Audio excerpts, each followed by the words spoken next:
Welcome to the Homeschool High School podcast, brought to you by Seven Sisters Homeschool.com and the Ultimate Homeschool Podcast Network. I'm Vicki, and I am so excited because I have the coolest young person to interview today. So today we are talking to Chris Remboldt, and he is from Future Homeschool. So this is really a cool thing. So I'm really tickled about this. So I ran into Chris at the Facebook group College Discussions for Homeschoolers. That's an interesting group with all kind of cool ideas in it.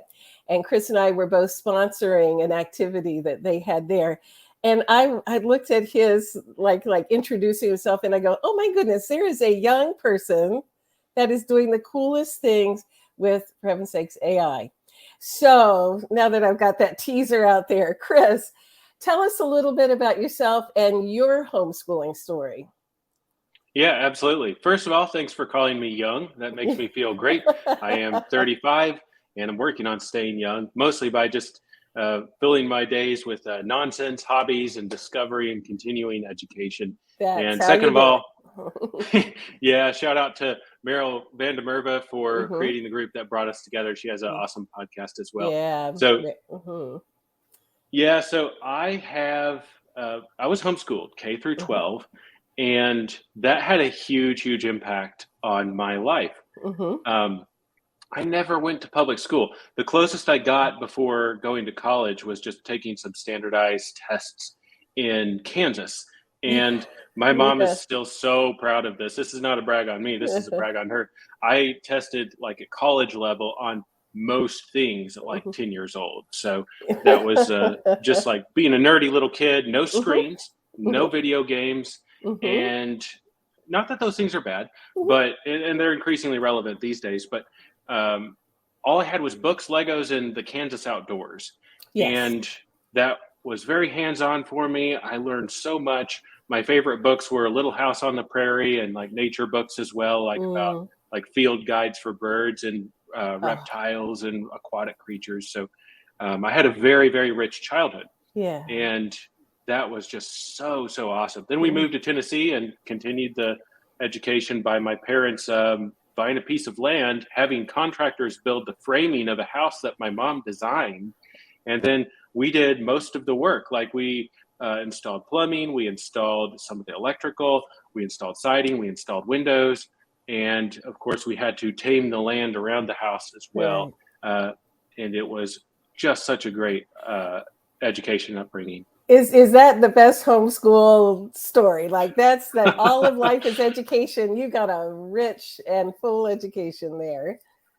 Yeah, at times it felt like unschooling, which is a thing now too. But I definitely had some curriculum for each grade. I definitely did traditional grades. And we did the umbrella school route, which in Tennessee is like you're part of a umbrella school and your parents submit the grades. And my dad would fill out my card.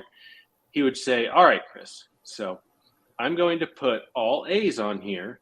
And one of our top values as Remboldts is that we are very honest. So these A's have to be real by the time I submit them.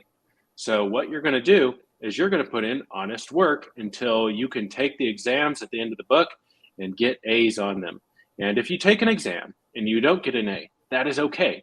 That's just part of figuring things out. But you need to go back to the material and then understand it and know where you went wrong. And that will inform how to get an A as you take the test again.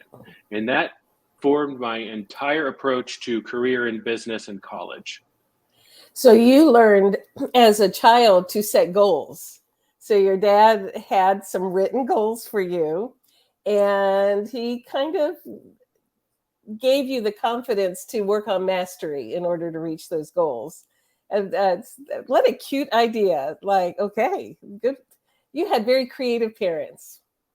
Yes, very much so. My mom designed our house. My dad is an actuary, which is a person who does numbers at an insurance company. And he showed us how to use like the Pythagorean theorem when we were putting the foundation in for our house. So literally our house is based on how well we could measure based on doing Pythagorean theorem on paper, in the rain, in the dark, standing in the mud, and we got that thing down to within a millimeter of accuracy from corner to corner. So That our house makes is standing my on my dad's math, aligned to the North Star too, literally to Polaris. It's aligned to that. So Oh my gosh, that is the best such a great story. experience. Yeah. So that's, like we love homeschool stories. And I love to talk to people who have graduated from homeschooling and are living adult life now, and hearing stories about the cool things. So all families have their moments that probably weren't the happiest because human beings live together, but I like the cool stories. And I don't know anybody that built their house by the Pythagorean theorem. Yeah. I Yeah. do It got have a applied math all over nerd the kid. place. Yeah, so he would have Yeah. loved that. All right. So, how did you get from building a house with your family with the Pythagorean theorem to AI? Yeah, so it's been a natural progression for me. When I was a kid in the 90s, we had those little laptops called VTech laptops, Hmm. and those couldn't connect to the internet. The internet had barely existed back then, Mm-hmm. and they just had little educational programs on them. They Mm-hmm. didn't even really have proper video games. But on one of the more advanced ones, you could actually write a computer language called BASIC. And I Uh-huh. wrote my first few lines of BASIC and made literally a pixel move across the screen. And the processor on the VTech was so slow that it ghosted as it was so painful. Then at age 12, I was allowed to play video games on a very small scale. I got a Game Boy Color for my birthday that was prayerfully approved by my parents. No weird games on it, Chris. You can get the skateboard game, and I suppose you can get Mario. It does have ghosts in it, so just to be spiritually strong when you see the ghosts there. But I got this. I love my parents. We have Oh, a good you're a relationship. homeschool family. My kids can Yeah, sit down and tell you stories. Okay. but yeah, I have a still have it. But I got a Game Boy Color and I got to play Mario. And one of the coolest things that came out for the Game Boy was, and I promise we're getting to AI. One of the We're coolest good. things that came out for the Game Boy was this thing called the Game Shark. It was a thing you could plug in between the game system and your game. And it had a little button to hack the game. So we figured out as kids, this was the only game screen or computer screen Uh-huh. of any kind in Uh-huh. the house, and we were Mhm. literally building our house around us, Mhm. playing with the Game Boy Mhm. and clearing the land, taking breaks to play the Game Boy. But Mhm. we figured out how to hack the physics of Mhm. Super Mario, so we could actually fly through the levels. We could have infinite health. We could have infinite number of lives. We figured out where those numbers were in the code and changed them with the little Game Shark. And so that proceeded with the PlayStation Portable, which was Mhm. a advanced system from Sony, which I still have the original one. This is the Oh my exact god. one. I Oh my hacked gosh. that too, installed Mario games on it, which was not designed to be able to do. Then the iPhone, I jailbroke the original iPhone and got it to record video before it was supposed to be able to do that. Oh my And gosh. so the whole reason I got into AI is because I have this outlook of, hey, there's this tool that we have, Mhm. Mhm. and most people think inside the box, and Mhm. they'll think of, okay, well, I'll play Mario, or I'll play the normal PlayStation games, Mhm. or I'll wait till Apple comes out with an iPhone that can take Mhm. video. And I'm Mhm. like, but what's the edge of possibility here? So I'm Mhm. always pushing the boundaries. My mom commented during my entire childhood as me being a child who would push the boundaries, which for her was Mhm. occasionally painful because she Mhm. set up boundaries for me, and I would be like, can we expand these? Can we expand these? And so Mhm. it's just something ingrained in me in the way that I was raised to like ask questions like what is possible. Now, Mhm.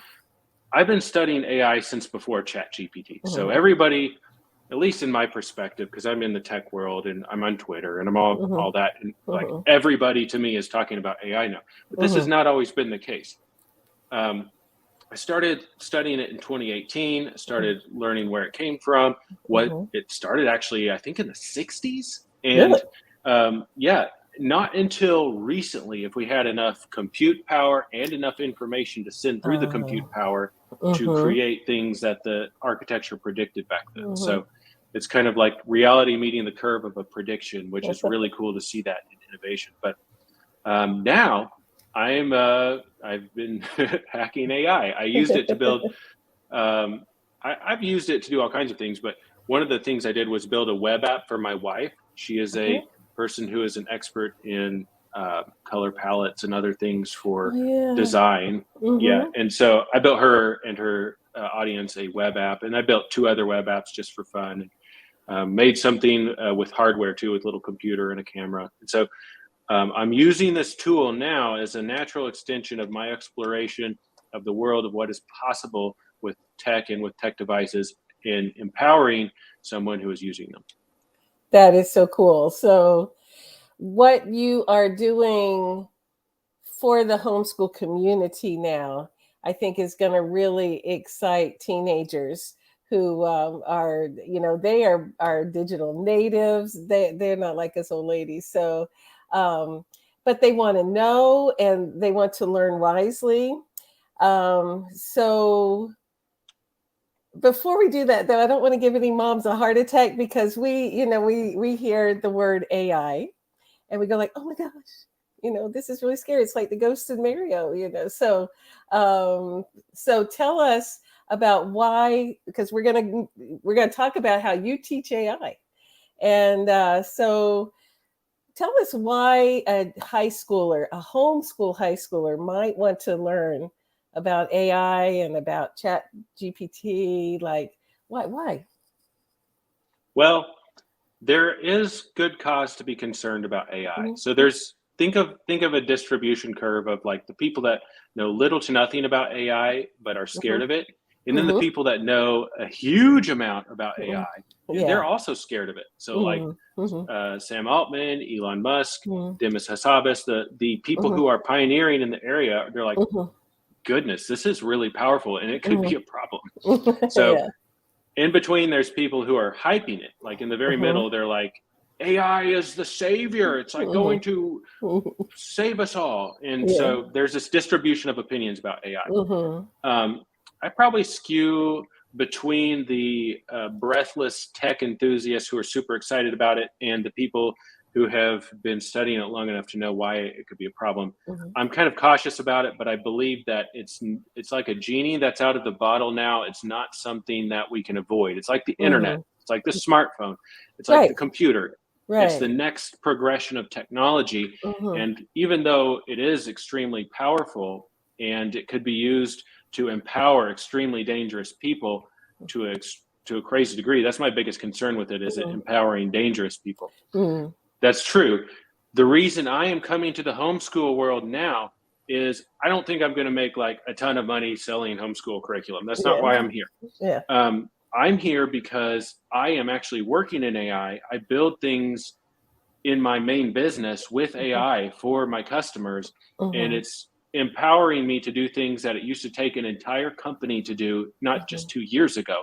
Like I would have to have a whole team of developers to do the things that I did this week, and it would have taken them probably a month. And I did 3 of those in a week. I made 3 apps in a week. So the reason I'm talking to homeschoolers about this is because I think that I thought back to like, what is the audience that is the wisest and most creative audience that I could just bring information about this tool to? Because once you put a tool in someone's hand, that is when they can be empowered by that tool. It's like, who should I empower with this insane technology that just multiplies your efforts and allows you to do things that took entire teams of people? Figured it should be the homeschool community, because y'all are creative, y'all are you question the narrative, you are in general wise, your kids are super nerdy and super smart, and that's who I think should have this tool in their hands. That's why I made Future Homeschool. I think as we were talking earlier, you were talking about to get this tool into the hands of good people who want to do good things in the world, and so that it keeps the technology skewed going in a way that helps humanity and doesn't destroy the world or anything terrible. So, but the thing is that it's not going away. Just like you said, the internet didn't go away, smartphones didn't go away, Mario didn't go away. Everything is still there. So we may as well make good. And so teens have a chance to learn from you. You have set up courses for teens to learn about these basics so that they are inspired now to learn more and to go on. So I want to just start with a testimony here. So Chris has a free course on Chat GPT up on his website. And so I said, okay, I'm an old lady and I won't understand much of this, but I'm going to take the course anyway. And I did. So part of the course is he's giving an illustration of the Chat GPT writing a lesson plan. And you can use different, kind of voices and all. He had, for real, a lesson plan written in pirate voice. So each paragraph, the pirate would say, matey, in this lesson, we're going to study this and this and this, and talks about, planks and, like who's going to walk the plank. So like it was hilarious. I will never forget the pirates, wrote a lesson plan. So, so our teens can actually have some fun and learn something that maybe will inspire them to go into a career that will keep good people going, in the influencing place in the world. So I'm excited. So tell us about Future Homeschool. Yeah, so it's a subscription platform on Teachable. If you go to futurehomeschool.com, that redirects to my Teachable platform.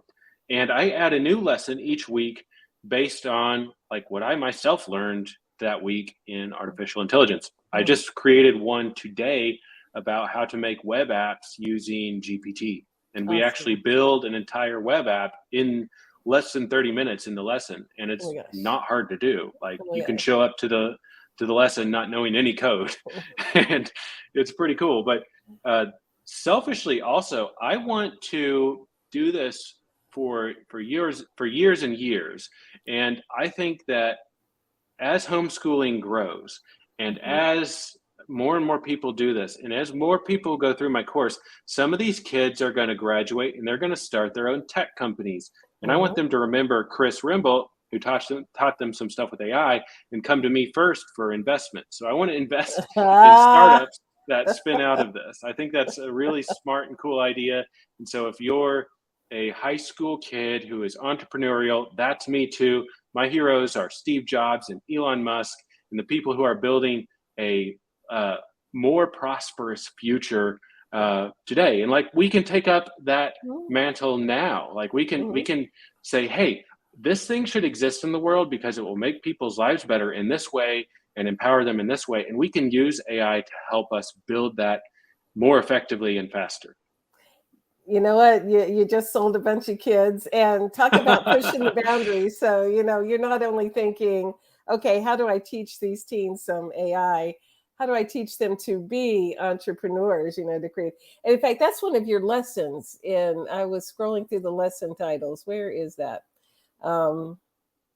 Lesson 5 on in your AI course is Introduction to Online Entrepreneurship. So the course they do, you got lesson 1 is Large Language Models, LLM Deep Dive with ChatGPT, Bard, and Bing. I mean, I don't understand a word of that, but the teens will.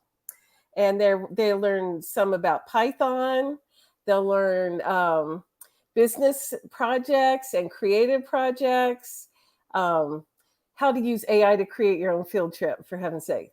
That one's free to watch. If you go on there, that's a free preview. So if you want to watch how to use ChatGPT to make your own like field trip and adventures, I actually go on an adventure myself that it creates for me in Nashville. And you see me do that in that lesson. If you go to the platform right now, that's a free preview lesson you can just watch without even signing up. It's delightful. And then you have a free course there on ChatGPT, which is the one that I worked through, and it is like you can amuse, and entertain a digital immigrant like me. Young people would actually be able to follow through the whole thing and stay with you on actually what you are teaching. I just like the pirate talking. So I try to keep it funny. I actively watch an episode of SpongeBob at least once a week. So I'm trying to make sure I stay silly, stay young, make nonsense, and not show up to a tool with preconceived ideas of how I will use it. Instead, explore its purposes. Yeah. All right. So, okay. So when a teen signs up for your course, are you saying, so this is an AI course, are you saying that course continues to grow even after they signed Yes. up for it? Oh yeah, So, yeah. so it's kind of an unfolding course. They sign up because already it's got how many lessons? I I don't think know, 10. 10 lessons and more. 9 or 10. I Yeah, recorded one today. I still need to put on there. that is just the best. So they're making an investment in all kinds of areas, tech related. And so a teen takes this course and they're going to put it on a transcript because Yeah. it shows the richness of what they are learning. What would they name it for a transcript? I just threw this at you. I didn't tell you I was going to ask you Yeah. this. There's actually a plan for that. So it's Oh yeah. designed to be an elective. If Uh-huh. it's got enough research material after you Uh-huh. watch the lesson. So you Uh-huh. watch a 30-minute lesson, you do a 30-minute activity, and then there's Uh-huh. research to do. That's another 2.5, 3 hours. So if Uh-huh. you want, you can Uh-huh. do a half credit per semester in this course. And that way it serves you in your requirements. Because in Tennessee, you do have to have certain amount of Uh-huh. electives. And so Uh-huh. if you are interested in AI and want to take this as an elective, and it uses a lot of things like art and math and things like Uh-huh. that too. So it can function as other Yeah. courses as well, but it's designed to be a half credit per semester and an elective. Yeah, for the states like Delaware where they require a tech elective, Yes. which I think is silly because all the teens are getting their tech. But anyway, this would be a good tech elective. The states that have a career pathways credit requirement, this could go in that direction also. We're learning about a possible career and earning Absolutely. credits in that. So, I mean, this would really be the kind of course that would add sparkle to a transcript for sure. So I want it to be a course that I would have really wanted to exist when I was in high school myself. That's what yeah, I'm making it for. yeah. Well, and I can tell, the ones that I have watched, it is like kept me going, even if I didn't understand all of the words because I'm old. It was just delightful. So I think teens are going to enjoy it. So Chris, tell everybody how to connect with you, how to connect with the course, because I want to put all the links in the show notes. But the folks that are listening are probably going to want to sign up now. So yeah. Yeah, futurehomeschool.com is the place to go to see the platform. You can click the view courses button or view lessons button that will show you all the lessons, or you can enroll in one of the free ones if you want to try that too. But I wanted to make this very accessible. Currently, the price is at $27.99 a month. You get 7 days free before you get charged. I don't plan to change that. So you get a new lesson each week from me that is informed by my actual entrepreneurial work in So, artificial intelligence. So my wife is also an entrepreneur, so sometimes I bring in lessons from her in there as yeah. well. Mm-hmm. And it is a community that I intend to grow. As far as where to find me, I am Chris Remboldt on Facebook and on Twitter and Instagram. I think it's just Chris Remboldt, no space. But my last name is Yeah. spelled weird. It's Remboldt. So my wife loves having to spell that out every time. So Remboldt. Yeah, and that's Future Homeschool. So we'll put links in the Yep. show notes. And yeah, I really encourage everybody to look at those free lessons and familiarize yourself and think about the vision that Chris had. I'm not an affiliate or anything. I just am really excited about this. That the teens, a lot of teens really are going in the tech direction. The world is going that way, so career wise, why not have good people be in there working on these areas of technology? So this is a good place to start. So Absolutely. anything else you got there, Chris, that you want to share with Vicky, our thank team? you. Thank you so much for having me Yeah, on here. yeah. I have really enjoyed the entrepreneurial journey that has come after homeschooling for Mhm. me. College was easy for me, career was easy for me, so I jumped into self-employment after that. And so homeschooling is what prepares you to have this kind of experience of life. And I really love supporting this community. I think it's one of the most important counterculture movements in America right now. I think the decentralization of society is very good in the same way that biodiversity in a natural environment is important. got to have a lot of people doing a lot of different things to have a strong and resilient civilization. So hats off to all of you making the sacrifices to homeschool your kids. And to all the homeschooled kids, yeah, it's not the most fun all the time, but trust me, the habits you get from being self-reliant are incredible. Awesome. You just made my whole day. Thank you, Chris. All right. I better wrap it up. So this has been the Homeschool High School podcast, brought to you by Seven Sisters Homeschool.com and the Ultimate Homeschool Podcast Network. Thank you, Seth Tillman, for editing, and we will see you all next week. Love y'all.